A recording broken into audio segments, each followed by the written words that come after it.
With Rodgers and Hammerstein, the more I've done, the research I've done, the more interesting things I find out. And I thought it would be interesting to start today with South Pacific. If you live in the right place, you can meet the right people. And James Michener had been a war correspondent actually in the South Pacific, and he kept a diary, I guess, and he turned them into a collection of 19 short stories. And these 19 short stories called Tales of the South Pacific just won a Pulitzer Prize. And he lived in Doylestown, Pennsylvania, coincidentally not very far from Oscar Hammerstein. And Oscar Hammerstein read these, knew that James Michener lived there, spoke to him, and thought this might be really a terrific musical. And they started to write it on story number 19, which was the story of a young Marine who had given up from Philadelphia, from the main line, who had given up his college career at Princeton to go off and fight the war. And when he gets there, he meets a young native girl, gets her pregnant, goes off to battle, and gets killed. Well, as they started writing that, their concern was they were writing another version of Madame Butterfly, and they decided that maybe that wasn't the best approach for what they were really trying to do with this. When all of a sudden, fate steps in.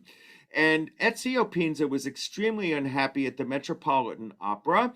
And Ezio Pinza's agent calls Rodgers and Hammerstein, hearing that they're writing a new musical, and asks if there might be something for their client. Sure enough, they go back to the book and they find a story about a wealthy French planter who had been accused falsely of murder, or was about to be, flees France, ends up in the South Pacific as a sugar plantation owner over time, marries a young native woman, and fathers 11 illegitimate children. Well, that wasn't exactly going to work in that format, but it certainly gave them the shred of something to work with. Then they decided that they would they always wrote with a primary couple and a secondary couple. Well, so then they see another story about a woman from Arkansas who enlists as a nurse and goes off and sees things in the world she had never imagined. And Rodgers and Hammerstein knew that this was going to be a story of racism and class difference and boredom in the war. And they really thought that Mary Martin, who was touring for them in Annie Get Your Gun, would be the perfect person to play this Nellie Forbush. And then they would pair them together and make that the primary couple.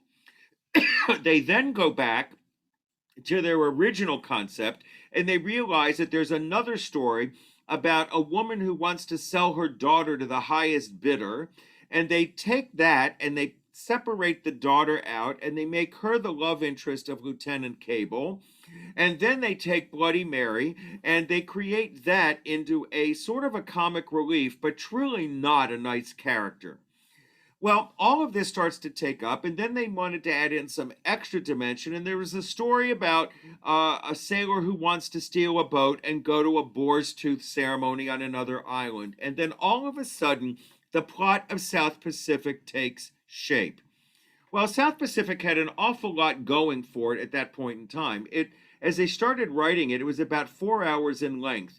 But Ezio Pinza and Mary Martin had their own ego issues to deal with.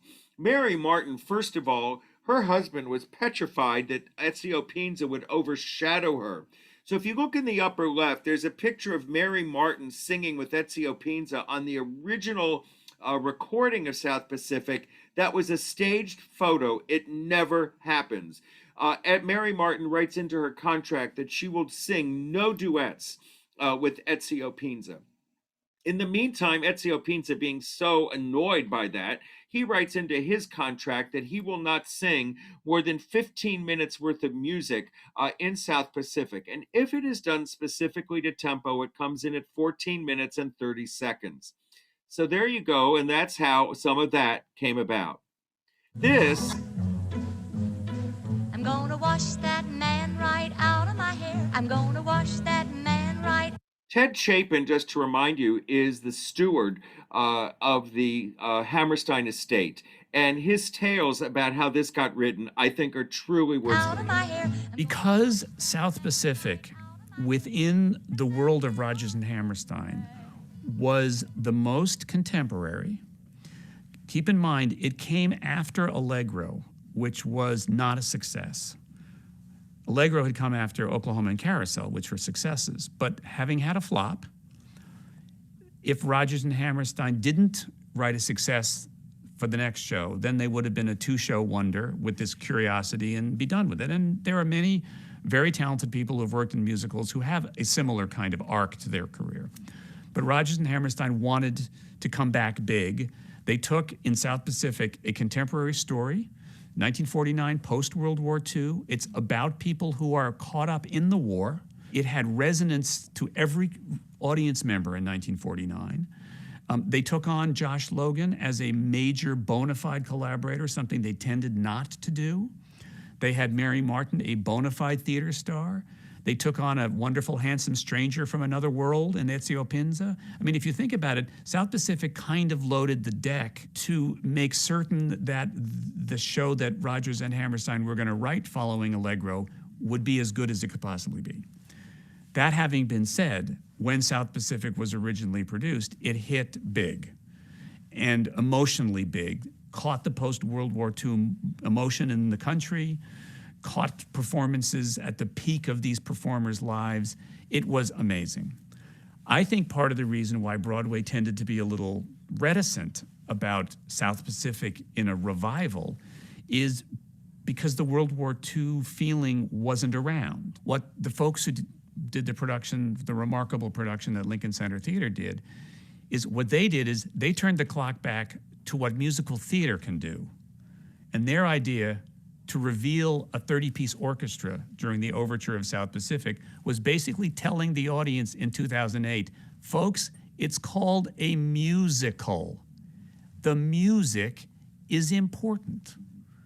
You know, and unfortunately, the Broadway world that we live in today, music is seen as one of the areas where you can substitute. You can make substitutions.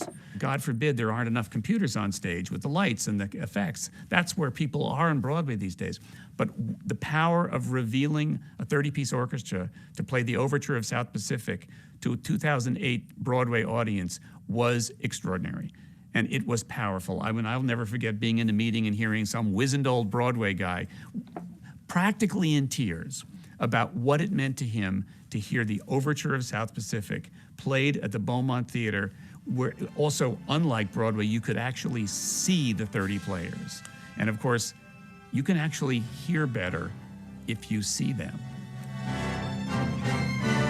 Interesting, isn't it? And we're going to talk a little bit more about that 2008 revival. I mean, they went right back to the original with blind faith in what was known about it to make it what it was. It was the major game changer at the time, with that plot identifying racism, the Pulitzer Prize because of the song that was almost cut. We'll talk about that a little later. And, you know, I've told you some of this already, but also important was there were really no choreographed dance sequences. They left Agnes DeMille in the dust, feeling that she almost destroyed them with Allegro. And the two equally important love stories, both thwarted by prejudice. And this was only the second musical to win the Pulitzer Prize for Drama, the first being Of Thee I Sing 19 years earlier. Musicals weren't typically considered Pulitzer Prize material. There's only been 9 of them that have won, South Pacific being the second. The next one doesn't happen for another 12 years. It's How to Succeed in Business Without Really Trying. So you do get a sense how important that award really was.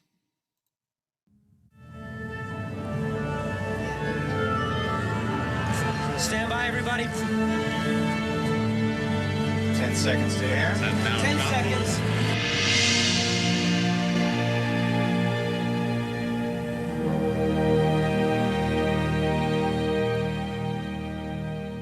What was your awareness of how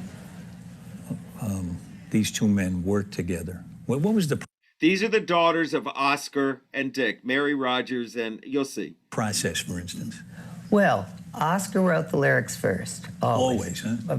Prior to that, they had spent a great deal of time talking about the scene that the song was going to go in, Yeah. who was singing it, Yeah. what the underlying emotion was, probably even what tempo it was. And then Oscar would go off to Bucks County, and he had a writing desk, didn't he, Alice? He did. He wrote standing up when he wasn't walking around the meadow. And when he finished the lyric, which would take him a good long time, lyrics are hard and no fun, he would either phone it in to Daddy, who was in New York or Fairfield, Connecticut, or I guess even mail it in. But it was not two happy guys in the same room laughing and scratching. Banging out a Tin Pan turning Alley out. song. It was hard work. As far as the working process, I did know that he walked a lot to get to know his characters. And nobody was supposed to go along with that either. And So he was just pacing around? No, well, he did that, but he walked around the countryside I see. and got to know. He probably learned the dialects that he. Oh, really? I don't know. So he would go to the He would- he would pretend that there's he was a bright walking with golden them. haze on the Medder, right? Right. Yeah. That's interesting. So he really learned how they talked, and then he would pick up the lingo too and put that in. I guess, yeah. But now I heard this crazy story that you weren't allowed to whistle in the house. Well, yeah, he said, please don't whistle or sing. He would say that to the maid, too. Yeah. You know, he left the door open when he was writing, and we could hear it. And the only time when it was annoying was when he was making a manuscript, because that's torture for him and for us. He had a card table next to the piano, and he would write down what he'd written, but it takes forever. And you hear the same bar over and over and over Well, again. when he was composing it, he wouldn't write anything until he had it. No, he didn't And then he need could to. just play the whole thing, and Yeah, then he but had to then transfer he it. had the dirty work. Yeah. And he used to say, oh, if somebody would just invent a musical typewriter. If he could see what goes on now. That's amazing. Well, what about when you see this production, which is brilliant to me? And it calls up for somebody who was around when the first production was done, and when it was a part of my life to hear it, hear that music all the time, to see that story, to resonate to the story. As soon as the overture started, when I saw this, I started bawling. Yeah. That's what happened to Happened us to both of us. when we yeah. heard the first rehearsal of the orchestra in a big room. It wasn't on the stage. We were invited. And we were sitting next to each other and talking or something. Then they started the orchestra, and those first three notes, and we held hands. We are not particularly demonstrative emotionally, and I think it was quite a thing. I don't know what Mary thought, but I thought of our fathers and how they would have loved to have been there. I missed them, and I was very proud. I don't know how What you were you felt. thinking? I was thinking that it sounded very good. And we had already been told about how the opening of the show officially would look, but we were not prepared. I certainly wasn't for that thing where the stage moves back and there is an enormous orchestra. It's just And amazing. nobody gets that anymore. The public doesn't get that. 30-piece orchestra, you don't hear. Boy, they applauded, Yeah. and everybody who sees that show loves to tell me either how many times they've seen it or that they cried all the way through it. I know. Either Me one too. was pleasurable to listen to. But it was in that opening moment. It's a celebration of The theater. the play and the theater itself, and Yeah. music and storytelling. There is you look at it and you think, this is why we get together in the dark like this. Right. And isn't that something? Mary Rodgers and Alice Hammerstein, both who have passed away now. Mary Rodgers had even composed her own musical, Once Upon a Mattress, later on, did it once. Now, how did I Watch That Man Right Out of My Hair come about? Well, Mary Martin was at home practicing the lyrics they had given her that day when her husband, Richard Halliday, sees her in the shower and he says, wait a minute. and he goes and he says, I'm going to cut your hair off, and we're going to go in tomorrow and tell Josh Logan that you're going to wash your hair on stage every night. And that is, in fact, how that choreography came about for this. Now, this is a little crazy rendition from the 1952 production. You'll get the gist.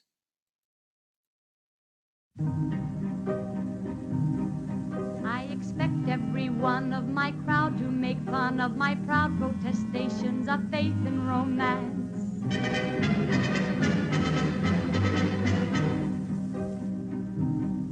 And they'll say I'm naive as a babe to believe every fable I hear from a person in pants.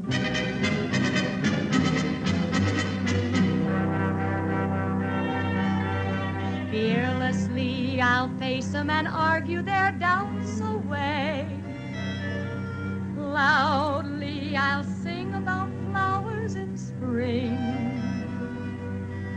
Flatly I'll stand on my little flat feet and say, love is a grand and a beautiful thing. I'm not ashamed to reveal the world-famous feeling I feel. I'm as corny as Kansas in August. I'm as normal as blueberry pie. No more a smart little girl with no heart. I have found me a wonderful guy. I am in the conventional dither with the conventional star in my eye. And you will note there's a lump in my throat when I speak of that wonderful guy. I'm as trite and as gay as a daisy in May, a cliche coming true. I'm bromidic and bright as a moon-happy night, pouring light on the dew. I'm as corny as Kansas in August, high as a flag on the 4th of July. If you'll excuse an expression I use, I'm in love, I'm in love, I'm in love, I'm in love, I'm in love with a wonderful guy.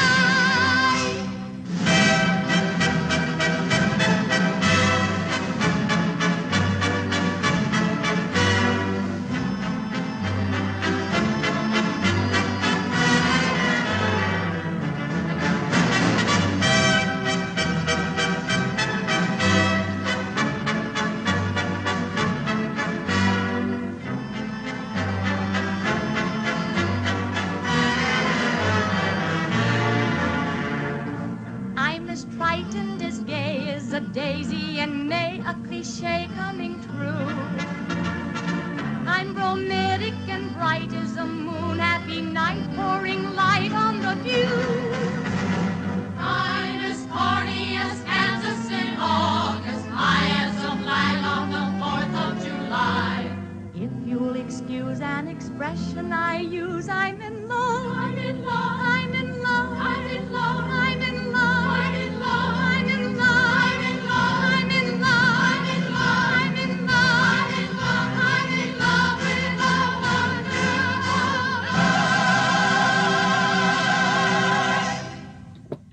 Well, one of the things about that song is that Mary Martin had the ability to carry very long phrases.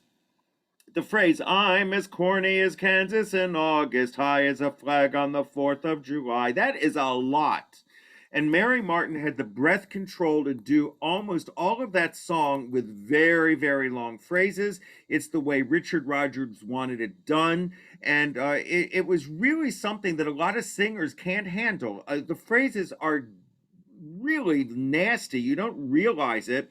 And yes, there are places you can sneak a breath when you're trained to do it. But Mary Martin, it was written for her ability to sustain that long phrase work.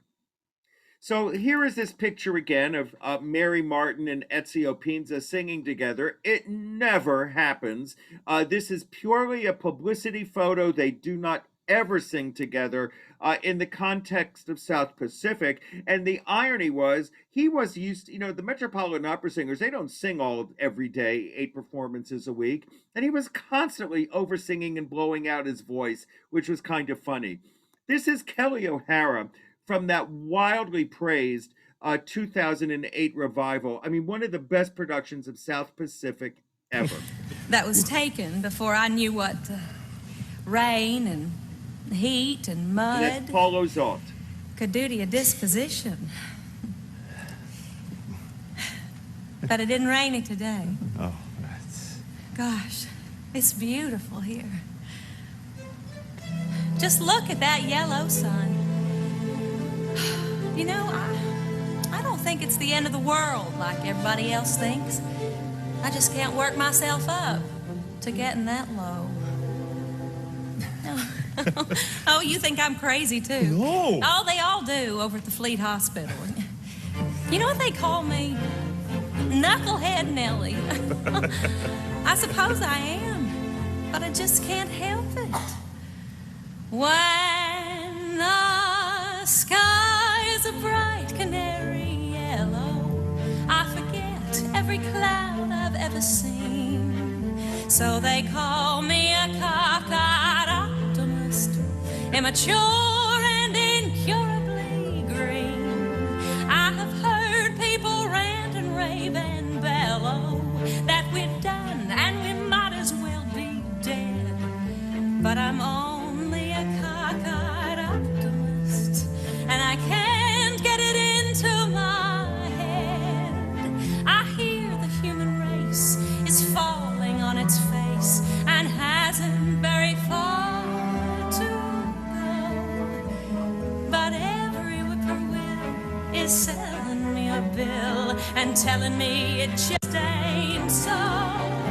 I could say life is just a bowl of jello and appear more intelligent and smart, but I'm stuck like a dope with a thing called hope, and I can't get it out of my heart. Not this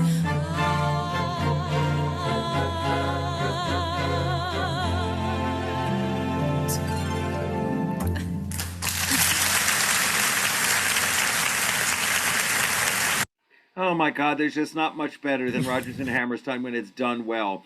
This is from a live concert at the London Palladium, or at Albert Hall rather, and this BBC Proms. This is where they do musicals for audiences, and this, of course, well, you'll all know the song. Most people live on a lonely island, lost in the middle of a foggy sea.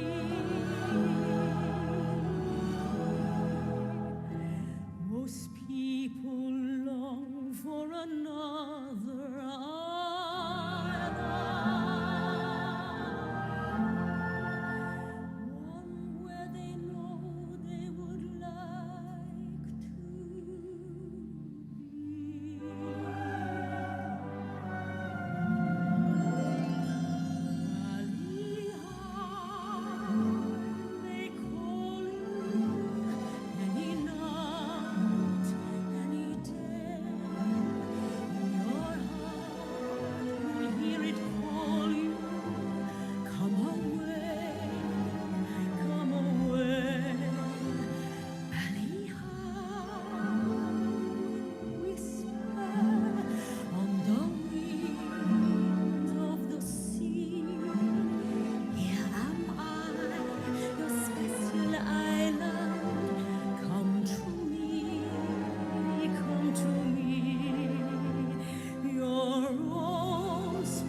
You heard Mary Rodgers talk about, the large orchestra playing the South Pacific music. It sounds so different.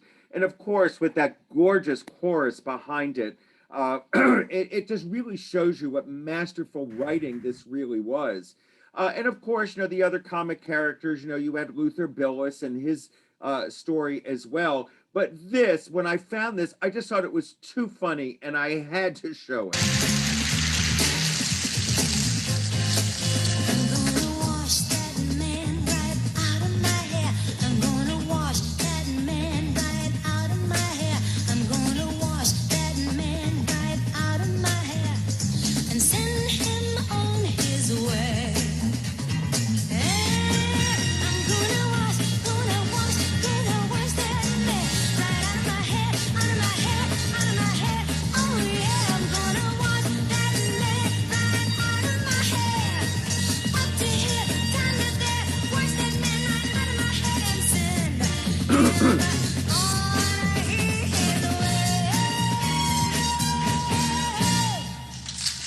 I don't think that's exactly how Rodgers and Hammerstein imagined that song, but it also shows how much their music was part of our culture. And, again, to see that it takes and goes into some other kind of a routine, when I saw that, I thought, oh, I have to include this. Well, again, let's talk about some South Pacific trivia. Lieutenant Cable having his shirt off, as shown here, they had to figure out a way to let the audience know that when Lieutenant Cable meets Liat, it's more than just a casual hello. Of course, if South Pacific were written today, you'd probably see some, great sex scene on stage, but they couldn't do that in 1949. So it's written into the script that in professional productions, Lieutenant Cable must sing Younger Than Springtime shirtless. Well, that was also something Josh Logan loved, looking at men's torsos. But in any event, there was something else as well. An Asian woman, as she is portrayed here, and actually the island natives were dark-skinned. But having an Asian woman touching this white bread man in 1949, believe it or not, was shocking. And it was so challenging to the audience. And it was also equally challenging that Nellie was having a relationship with a man old enough to be her father. And if you think about all of those in context, this was really brave and bold for South Pacific. This is the 2008 production again, and this is Matthew Morrison. Now, Matthew Morrison was not the original choice for Lieutenant Cable, and almost every part he got because somebody who was originally cast got sick or broke a leg or whatever, and he was the second choice, but it sure worked well for him.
Now, by the way, in 1948, when that happened, that was considered, 1949, I should say, that was shocking.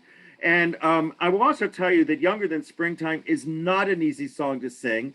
You don't realize it, but that's a high G sharp that he sings there at the end, which if you know where it sits in a tenor voice range, it's in the upper middle and it's or upper high range, and it's not easy, especially on that vowel.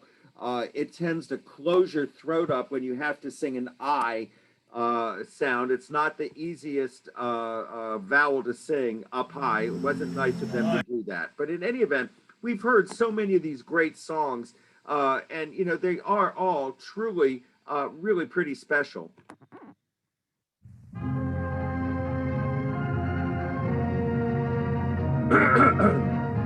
The National Conference of Christians and Jews have the help of Richard Rodgers at the piano and Oscar Hammerstein in setting the mood of Brotherhood Week with one of their famous tunes.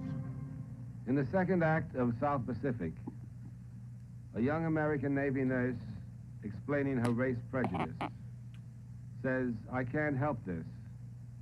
This is emotional. It's born in me." And the second character, the man who is losing her because of this prejudice, shouts his protest. "I do not believe this. I do not believe these things are born in you." And a third character, a young Marine lieutenant, played by my friend here, Bill Tabbert, says, "It's not born in you. It happens after you're born. You've got to be taught to hate and fear. You've got to be taught from year to year. It's got to be drummed in your dear little ear. You've got to be carefully taught.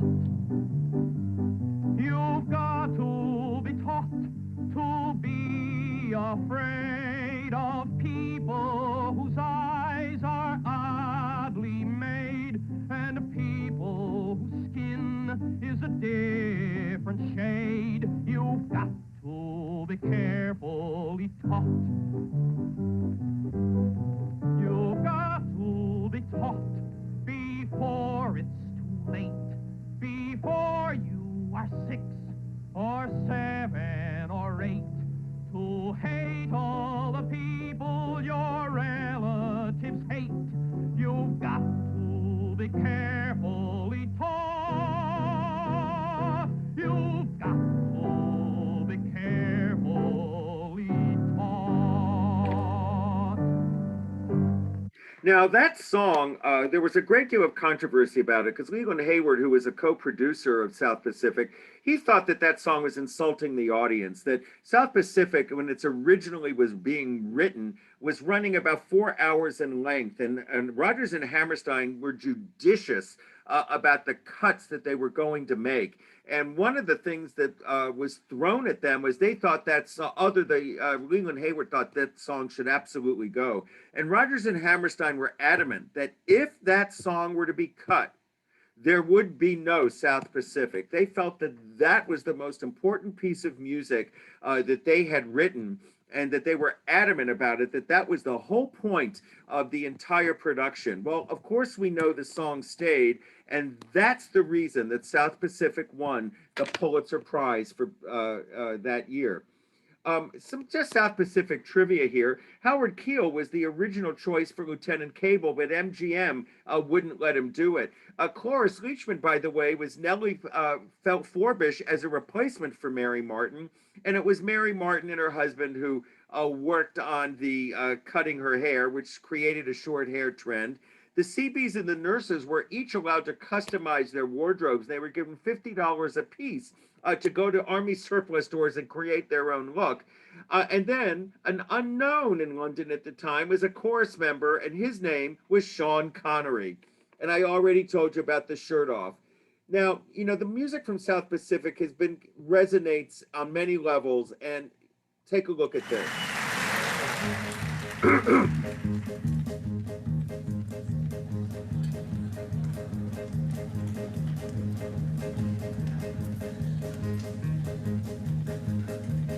We got sunlight on the the sand, we got moonlight on the sea, we got mangoes and bananas, we can pick right off the tree. We got volleyball and ping pong and a lot of dandy games.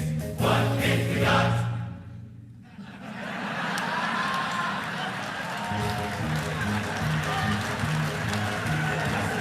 Blue, we feel lonely and in grief. We feel every kind of feeling but the feeling of relief. We feel hungry as a wolf felt when he kept Red Riding Hood. What don't we feel? We don't feel good. Lots of things in life are beautiful, but brother, there is one particular thing that is nothing whatsoever in any way, shape, or form like any other. My doll is as dainty as a sparrow. Her figure is something to applaud. Where she's narrow as an arrow. And she's broad, where a broad should be broad.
Now, how's that for a different kind of treatment to the Rodgers and Hammerstein catalog? I mean, certainly something very, very unusual and a little different. But this may be the most famous song in all of South Pacific.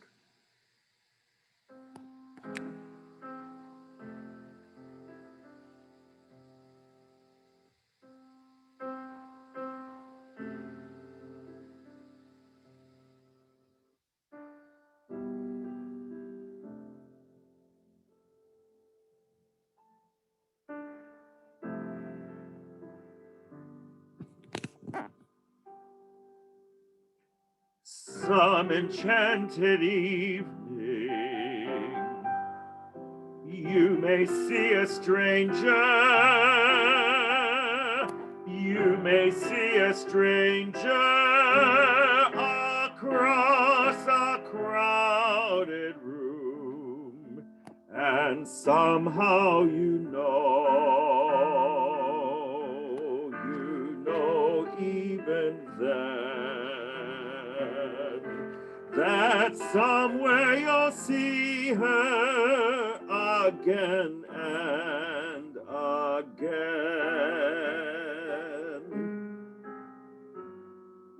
Some enchanted evening, someone may be laughing.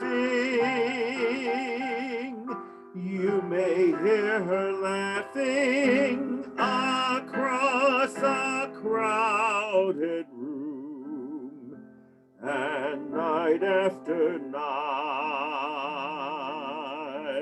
as strange as it seems, the sound of her laughter will sing in your dreams.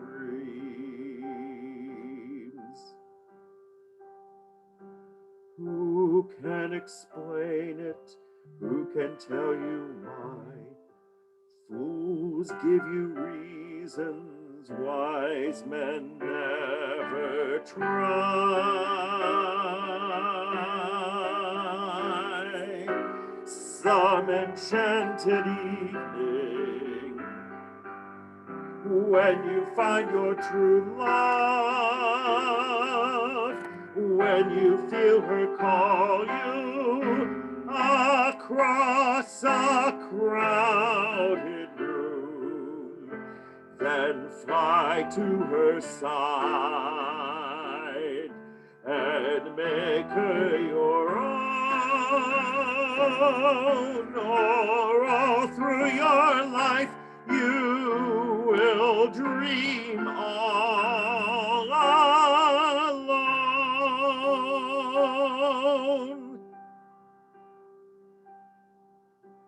Once you have found her, never let her go. Once you have found her, never let her go.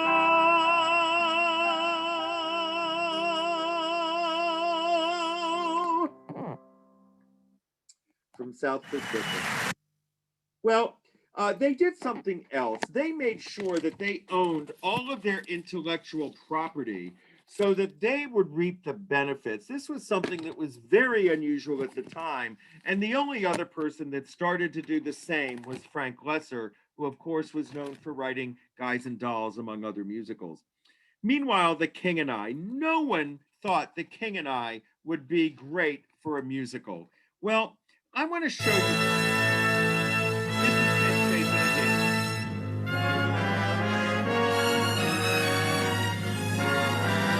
The King and I is, and I know this is basically irrelevant, my favorite of the Rodgers and Hammerstein shows.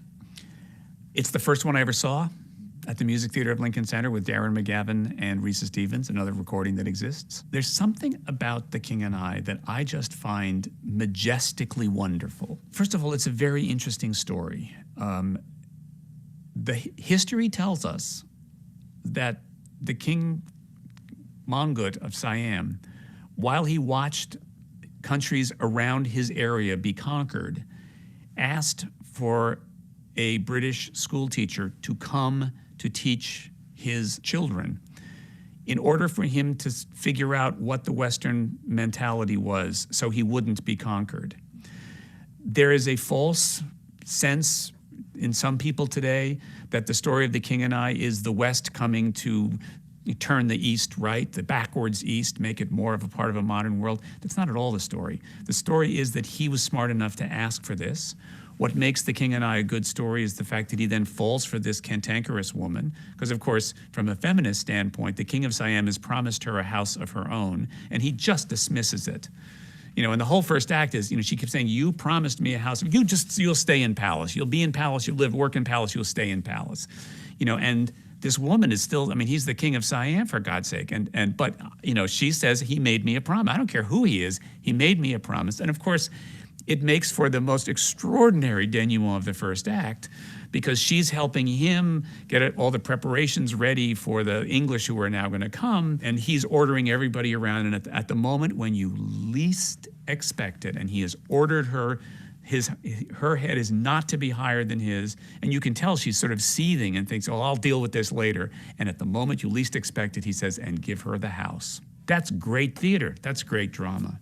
And it's also one of those sort of anti-love stories where the audience is light years ahead of the two characters who are doing everything in their power to keep their distance. The fact that one of the sexiest moments in all of musical theater is the moment where the King of Siam comes over and puts his hand on Mrs. Anna's waist in preparation for doing that sexy dance, the polka.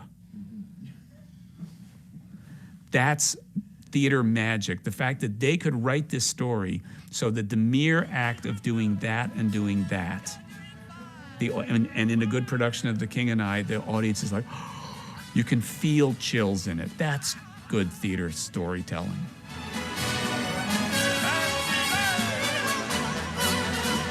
Now, when Gertrude Lawrence saw this next clip, she saw this and decided this would be a musical. I don't quite get it, and we'll see what you think.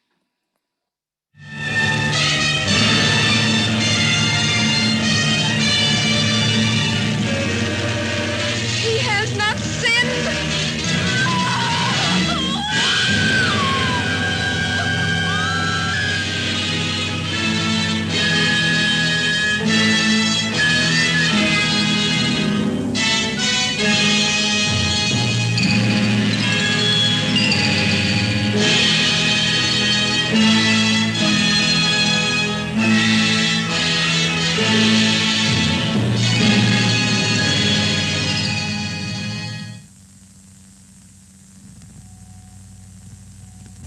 How old shall you be?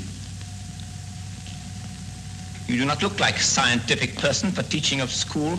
How old shall you be? I am 150 years old, Your Majesty. Go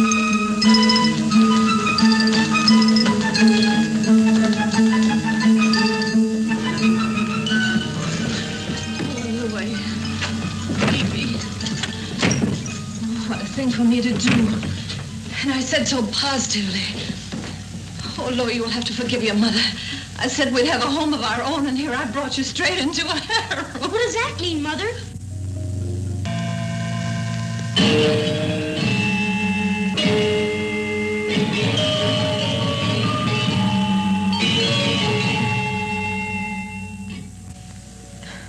He asked me, and I do gladly whatever he wish. It is strange he did not tell you this. He didn't give me any answer at all. I thought Then you did talk to him. And it is you he listened to. If I am not first in this place, what is left for me?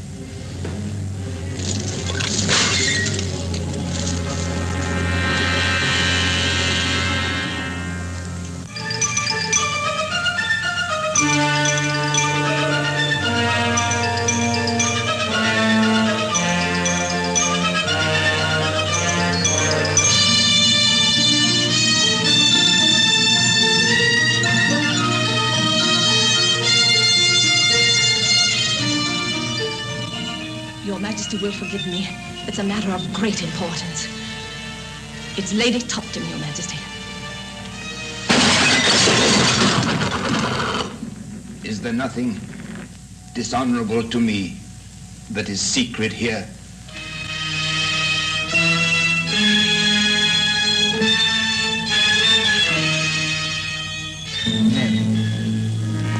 How shall you like it if I make you watch what I shall do?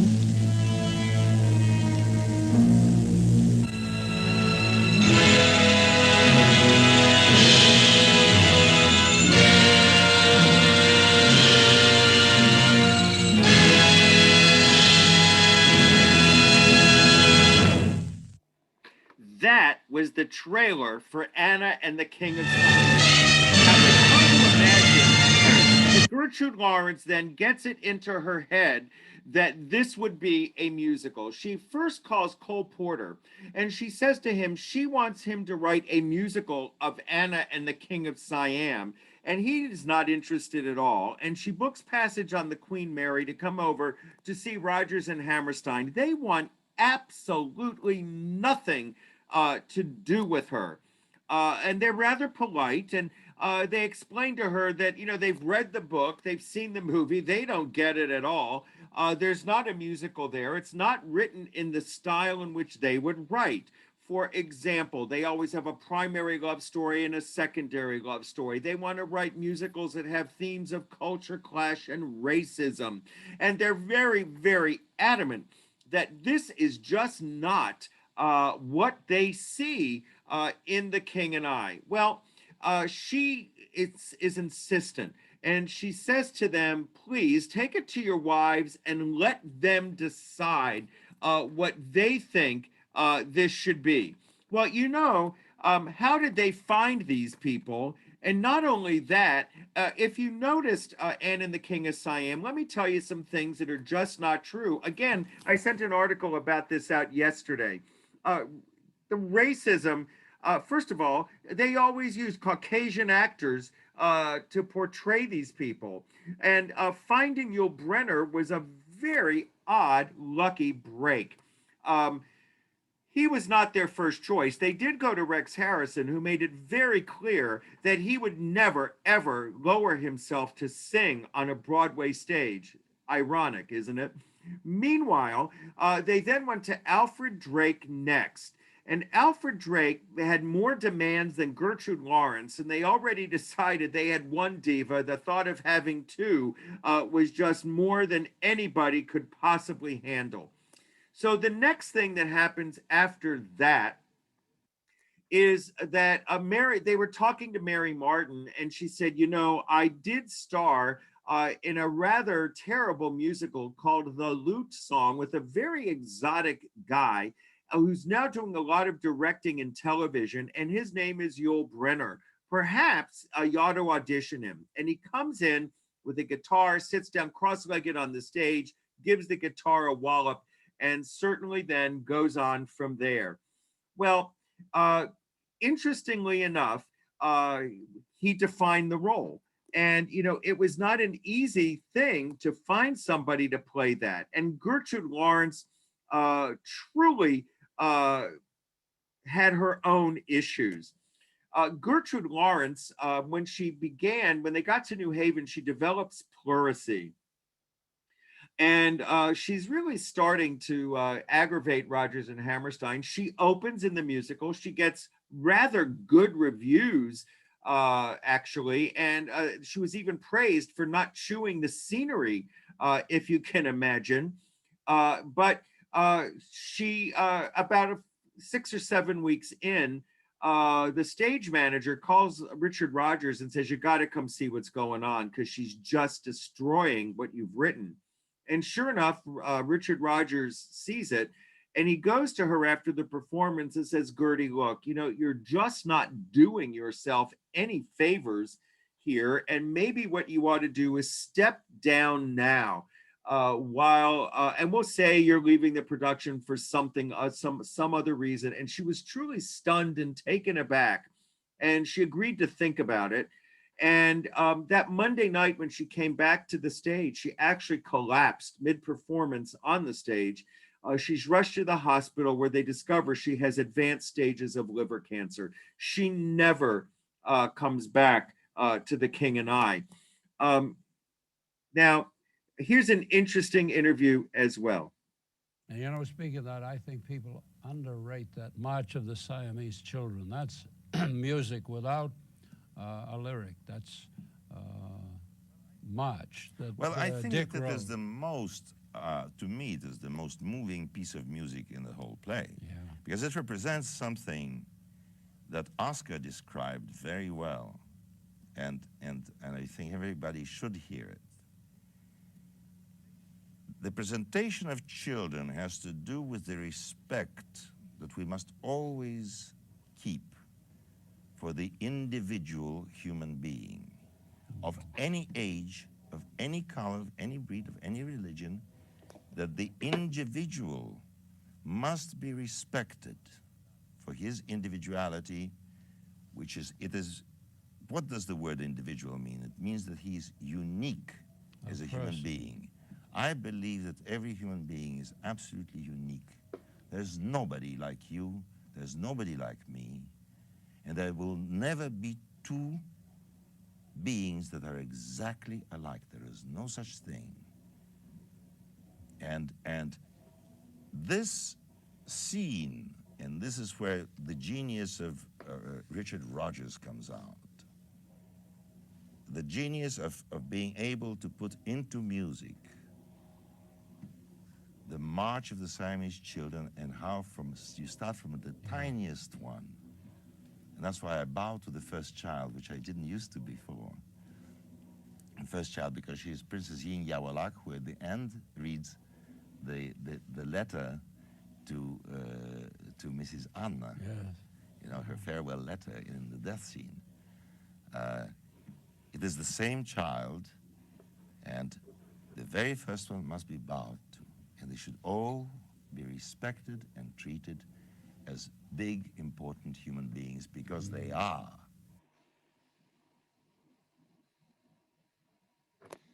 Yul Brynner's haircut, you might be wondering, how did that come about? Well, in this picture back here, you'll notice that he was losing his hair. And Irene Sharaff, the costume designer, said, I have an idea for you. I want you to shave your head. It'll make you even look more exotic. And that is, of course, what he did. And it became his signature. Well, we're not going to have a whole lot of time to finish all of this today. And, you know, there's so many more things about The King and I that I want to show you, but let's talk a little bit more about the characters. First of all, we do have Mrs. Anna. In reality, she was not British at all. She was a Eurasian woman with an Indian background, perhaps the illegitimate child of a British officer and an Indian woman. She may or may not have ever really been married to the British officer that she claims that we hear about in The King and I. They also felt that one of the Mrs. Anna was nowhere near the king when he died. She was there for 2 years. We do know that the king wrote a letter to Abraham Lincoln asking if elephants could be used to help fight the Civil War. The first wife was his true soulmate, the person that he cared about the most, and the rest of it was what it was. And the song Hello Young Lovers was written, again, the love songs had to be written in such a way that they were told about situations, because the love stories weren't really as obvious. So, again, one of the magnificent love songs from The King and I, and this is where I'm going to end today, because I'm going to come back and we're going to look next week at how choreography and Jerome Robbins played a role. And then we'll look at some of the other musicals Rodgers and Hammerstein created, like Pipe Dream, Me and Juliet, all forgotten musicals, actually. Of course, Cinderella for television, The Sound of Music. And then, of course, we'll focus on what happened to Richard Rodgers after Oscar dies. But then again, here's this.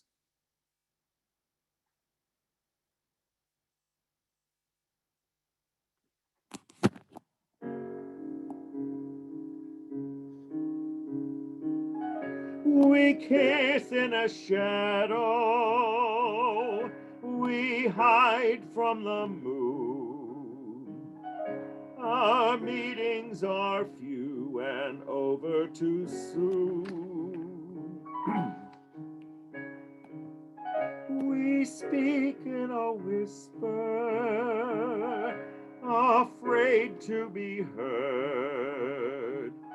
When people are near, we speak not a word. Alone in our secret, together we sigh for one smiling day to be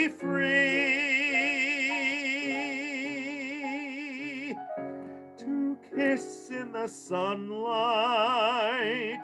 and say to the sky, behold and believe what you see. Behold how my lover loves me.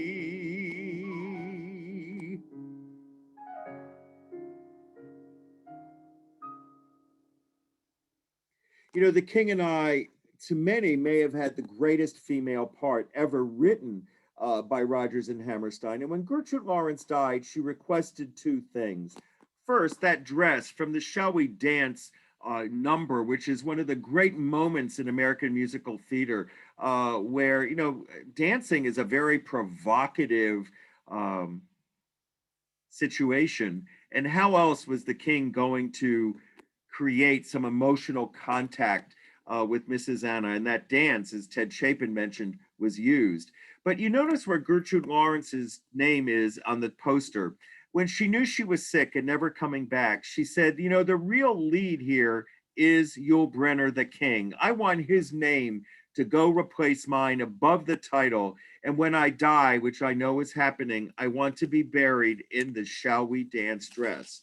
Both of those wishes were accommodated, and the lights of Broadway were dimmed in her memory when she passed away. Well, next week, we'll pick up right here because there's so much more that we want to talk about. And I know there were a lot of chat comments made, so I just want to kind of look at them and see if there's anything that I can answer. Oh, the name of the movie was Anna and the King of Siam. I am so sorry I didn't mention that. I just want to see if there's anything else. Thank you all for the compliments. You know, I feel really lucky that at my now robust age, I can still sing and get a few notes out. I'm really lucky. I had good teachers who taught me. Adam Gettle, there was a question about him. He's Mary Rodgers' son. He wrote Light in the Piazza. He writes a lot of music. He wrote the music for the incidental music that's played during the production of To Kill a Mockingbird, as a matter of fact. And Stephen Sondheim was his mentor.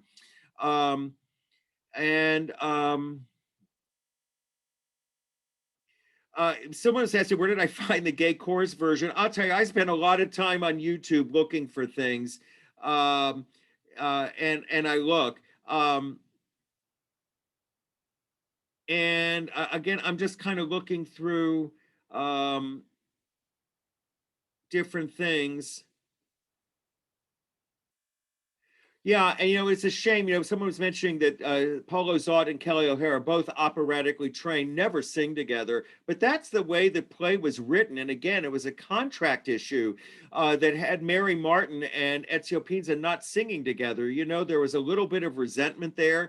You know, Richard Halliday, Mary Martin's husband, he was a lunatic about her career and was extremely careful about how she was going to be presented. So he just never, he didn't want her to be upstaged by anyone about anything. And, you know, that's kind of the way that happened. I'm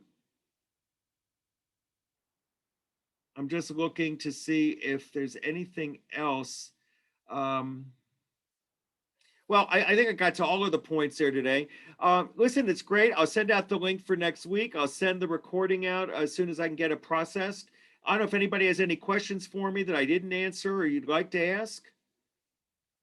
And as soon as I know more, by the way, you know, as soon as London theater seems to be opening up, we'll start to figure out when the London trip will go. We're looking at November. If it'll work, it'll work.